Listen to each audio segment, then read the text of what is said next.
Hello Classic Crew, and welcome to today's video where I'm going to be sharing my best moving tips.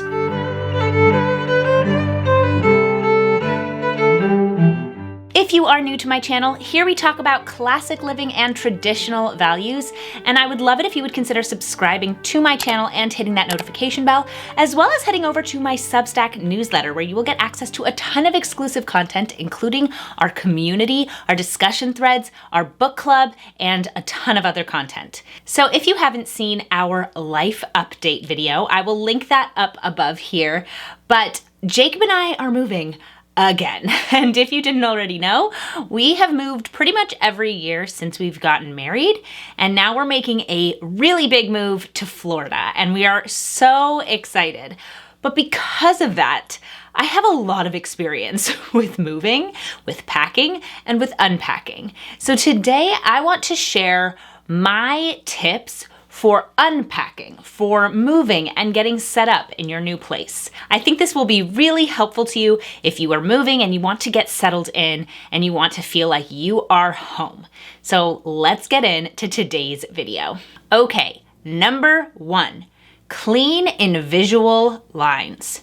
This was something I learned in maybe our third move, and it made a huge difference. So basically what this means is that I would unpack everything from a box, and instead of just willy-nilly putting things away, I would say, okay, I'm gonna start from this side of the room, and anything that doesn't go in this side of the room will just keep getting pushed back behind me so that I can look at what's in front of me and see that it's clean, see that the room is coming together.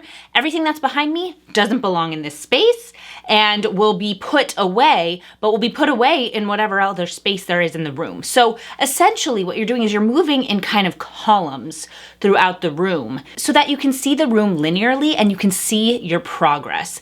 I think a big mistake when we're unpacking generally is that we will dump everything out and then just kind of start willy-nilly putting things away. And the room doesn't look completely clean until you're done with everything, which can take a couple days.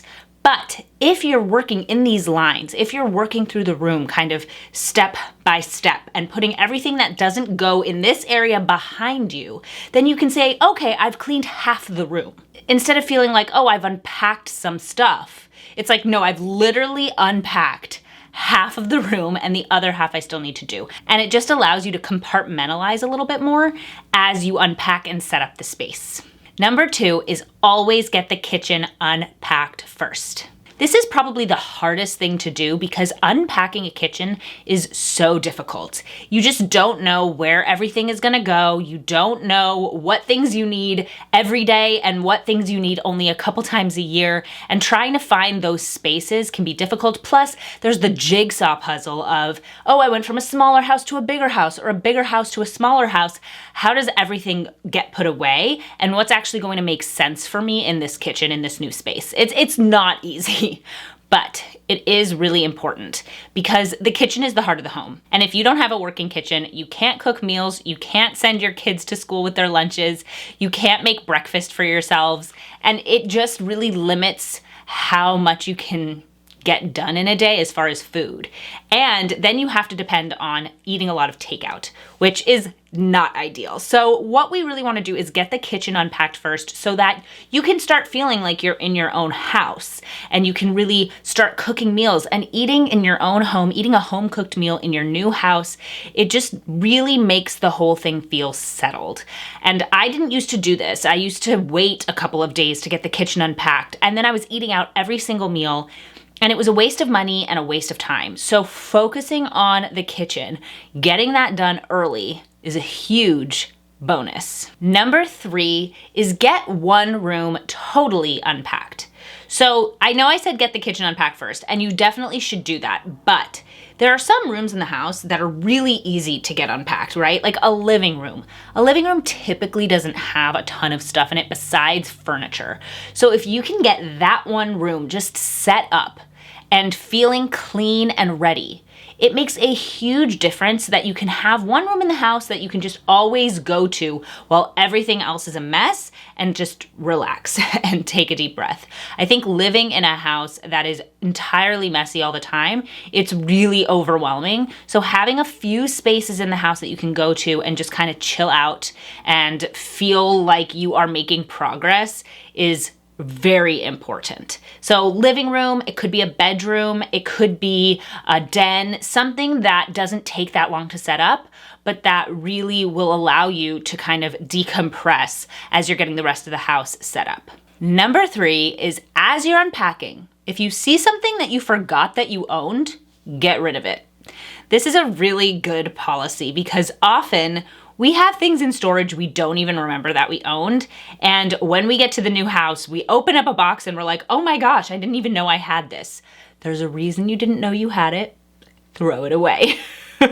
Now, that's not to say if it's something sentimental, you should do that. Or if it's something that you do use once a year, but it's only once a year, you should do that. This is to say if you have stuff that you've just kind of collected over time and don't ever use, you don't need it. Declutter it, give it away, someone else will enjoy it, and it doesn't need to take up room in your house. You'll never feel like a hoarder more than when you're moving because you keep thinking to yourself, like, how do I have this much stuff? And when you're set up in a house, it's very clear why you have all that stuff. But when you're unpacking, you're like, where does this go and why do I have so many things? And it's nice when you do come across something that you don't use very often or ever, that you didn't remember that you even had, to go, you know what? I don't need to find a space for this. This is going out of my house. Next, ask your friends to help.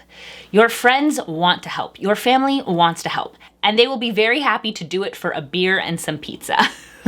We were so lucky this last move to have some wonderful friends come and help us. A number of friends come and help us. And all we had to do was pay them in a delicious meal after they helped. And they were so generous with their time. People really are so much more kind than you expect. So ask your friends to help you and you will see how many friends really are willing to come and do that. If you're near family, ask your family to come and help. They want to help too. Don't feel like you have to do this big move totally by yourself. People can help you unpack. People can help you move things and they want to do so.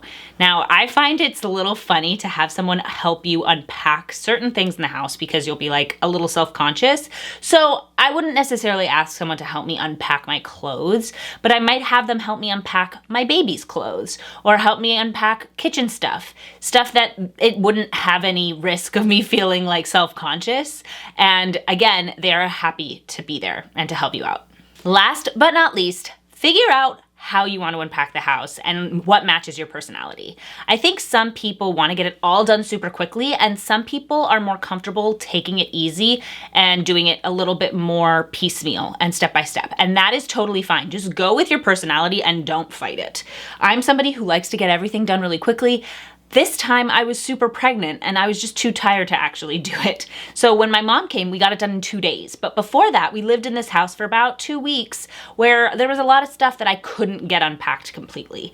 And even though that didn't go with my personality, it was also the reality of the situation. So normally when I'm not pregnant, when I'm a very kind of awake and bright-eyed person, I want to get my house unpacked quickly. And my mom is amazing at that.